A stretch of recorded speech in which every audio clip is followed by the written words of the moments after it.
Saya kasih tahu kepada antum, ribat ini sudah ada sebelum Al-Badar ada. Ya. Majelis ini sudah dikhidmatkan untuk ilmu akidah dan ilmu tasawuf. Dan kami merasa sangat senang. Ini kajian kitab semua, antum kan baca kitab lah yang muazzam 70% kan. Dan kita merasa di-upgrade dengan ketemu Maulana Abati. Ujian ini saya berat. Ujian saya adalah ketemu orang yang tidak pernah menzohirkan kesolehan di depan saya. Tapi kalau ngomong tentang Allah, itu merinding terus saya kalau beliau ngomong tentang Allah. Ini bukan orang biasa ini.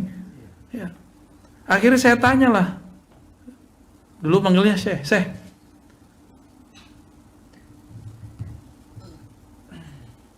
Sebenarnya Malamatiyah versi antum itu apa? Kalau Malamatiyah di kitab kan, di kitab Awarif, ini kan ada kitab Awarif, ini mana kitabnya? Di sini ada bab Malamatiyah, benar? Ada satu fasal tentang Malamatiyah. Ini kalau kurang yakin nih kita buka lagi di kitabnya ya nggak? Gimana, Datuk Dodo? Buka semua Bu ya. Buka semua. Tolong dibukain Sidi Musa. Malamatiyah. Jadi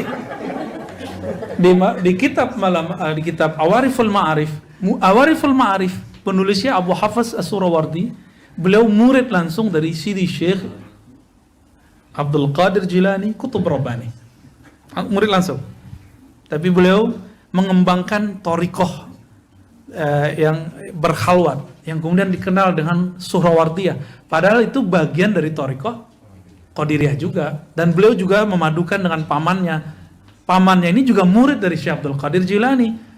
Namanya Abu Najib As-Suhrawardi. Dan semua mereka adalah Ahlus Sunnah wal Jamaah. Suhrawardi itu Asy'ari. Dan dia bermazhab Syafi'i, muhaddis. Syekh Abdul Qadir Jilani dia Hanbali Syafi'i, dua mazhab. Ya. Dan biasanya Hanbali itu enggak Asy'ari ya. Dia jalur lain. Baik. Di sini ada. Kalau yang kita sering sebutkan Malamatiyah itu ma la yudminu syarran wala yuzhiru khairan. Kita cek emang ada enggak kitabnya. Qala ba'duhum al-malamati huwa alladhi la yuzhir khairan wala yudmir syarran. Mirip ya? Sama kan? Emang orang UI ngerti ya? Ya maaf ya, ini bahasanya bukan bahasa Inggris. Ya.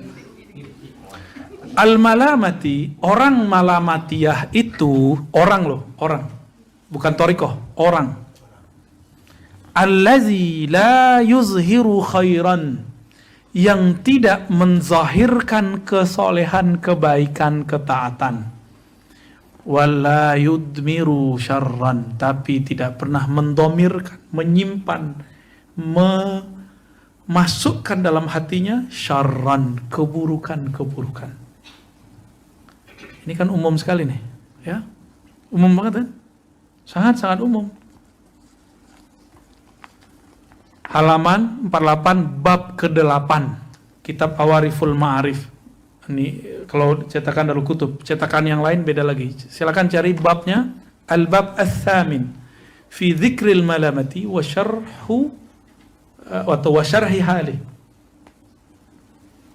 Apa kata beliau tadi? Malla yuzhiru khairan wa la yudmiru syarran. Nah, ini versi beliau. Saya mau tanya, yang tidak menzahirkan kesolehan, tidak menunjukkan ketaatan atau kebaikan khairan, tapi tidak menyimpan juga keburukan. Kalau mengikuti hadis Nabi, hadis Imam Bukhari, Nabi bersyair dengan syair labid. Apa kata labid? Ala ma khalallahu batil. Ala ma khalallahu batila atau batil ya? Batila. Itu bukan ngetes loh Bu ya. Ya, kan khala ya. Ketahuilah selain Allah pasti batil. Batil itu sama dengan syar. Inilah cara mentarif Malamati secara sahih. Beliau sudah kasih clue-nya di sini. Ini ta'rif definisi pada zaman ini. Kita boleh mendefinisikan ulang. Karena tugas para ilmuwan itu mendefinisikan apa yang dulu mungkin baru itu definisinya, sekarang kita tambahkan versi zaman ini. Bukan berarti definisi dulu nggak sempurna, tapi definisi tahun-tahun dulu itu mungkin tidak dapat dipahami oleh orang sekarang. Maka kita perlu meredefinisikan ulang, mentakrif kembali. Segala sesuatu yang selain Allah itu adalah batil. Batil itu buruk, bukan? Maka al-malamati, yang tidak pernah menyimpan dalam hatinya kecuali nama, sifat, fi'il, dan ma'rifat Allah subhanahu wa ta'ala. Semuanya. Ma'rifat asma, ma'rifat af'al, ma'rifat sifat, ma'rifat zat. Hanya itu yang ada di kolbunya. Ma'rifatun Nabi sallallahu alaihi wasallam. Jadi antum colek dia, yang keluar kalam itu. Ini yang lucu, habis kita undang beliau makan kebuli di rumah saya. Itu beliau ngelihat ada orang jual lukisan ini, Nyi Roro Kidul ya. Dibeli, ditaruh di kafe. Beliau lagi habis buka kafe kan, Torekot Cafe. Ditaruhlah di tempat kasirnya. Saya tanya, Syekh, Maulana, kok ditaruh di depan? Gak khawatir? Ya biarin orang. Apakah dia datang ke sini dengan sirnya yang ada Allah, atau dengan noda-noda di kolbunya suuzan? Jadi suatu kali Imam Sya'rani itu memandang orang berdua jalan cowok cewek. Di hatinya bilang, orang berzina nih, gitu. Selingkuh nih. Ditegur sama gurunya. Yang zina itu otakmu. Siapa tahu dia sudah nikah, tapi siri misalnya gitu, atau kamu nggak tahu. Kenapa suuzon kepada orang? Nah ini kalamnya. Jadi kita ini karena noda dalam kacamata kita nih jorok, kita memandang dengan kacamata jorok itu.